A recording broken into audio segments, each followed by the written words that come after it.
A family impacted by the mass shooting outside of Huguenot High School's graduation on June 6th is calling on the Richmond School Board to give answers to the public.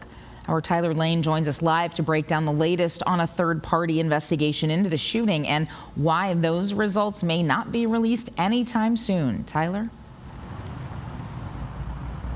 Well, Julie, that's because the majority of the Richmond School Board took a vote last night not to release that report to the public.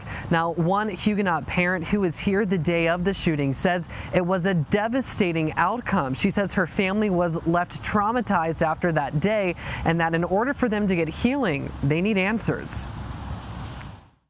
Lucretia Anderson only has a few photos from her daughter's graduation from Huguenot High School on June 6th because gunfire erupted in Monroe Park just moments after the ceremony. Something that should have been just a joyous celebration that we were really excited about feels like it was taken away from us. Graduate Sean Jackson and his stepfather, Renzo Smith, were shot and killed. 5 others shot and survived, a dozen more injured in the aftermath, and many others, like Anderson's family, traumatized. Images still linger, she says, of her mother on the ground, her partner covering her niece's body from gunshots, and her young son lost in the crowd for 15 minutes. We all suffered some form of PTSD as a result of the shooting. Now, the Richmond School Board initiated a third-party investigation of the district's operations leading up to and the day of the shooting, which included looking at why RPS allowed Jackson at graduation.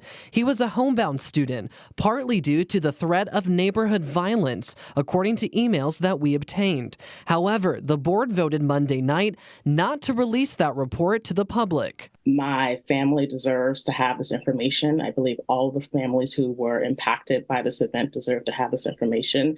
I think it is devastating to have an entity that seeks to prevent us from having that at this time.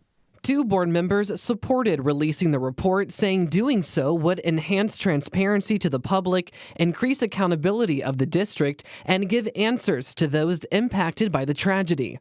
But 6 board members voted not to release it, saying doing so could open up the district to litigation, impact the prosecution of the ongoing criminal case, and go against the advice of their legal counsel. The district has formally cited attorney-client privilege as its reasoning for completely rejecting CBS 6's Freedom of Information Act request for the document.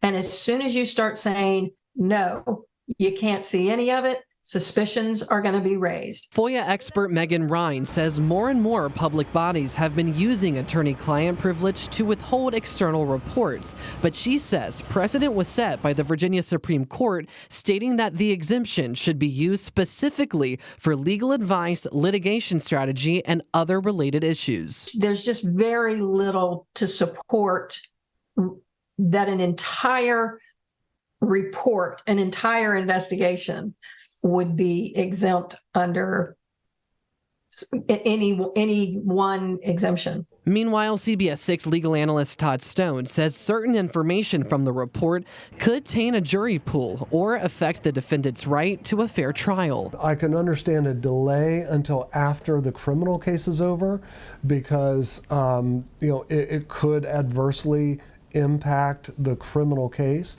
but I don't know why it wouldn't be released after that. Now, at least one school board member says he believes a judge could potentially overturn the school board's decision to keep this report private, similar to what happened in Loudoun County when that school board decided to keep its report private into sexual assault handling when that happened, but then a judge ended up overturning their decision. Here in Richmond, I'm Tyler Lane, CBS 6 News.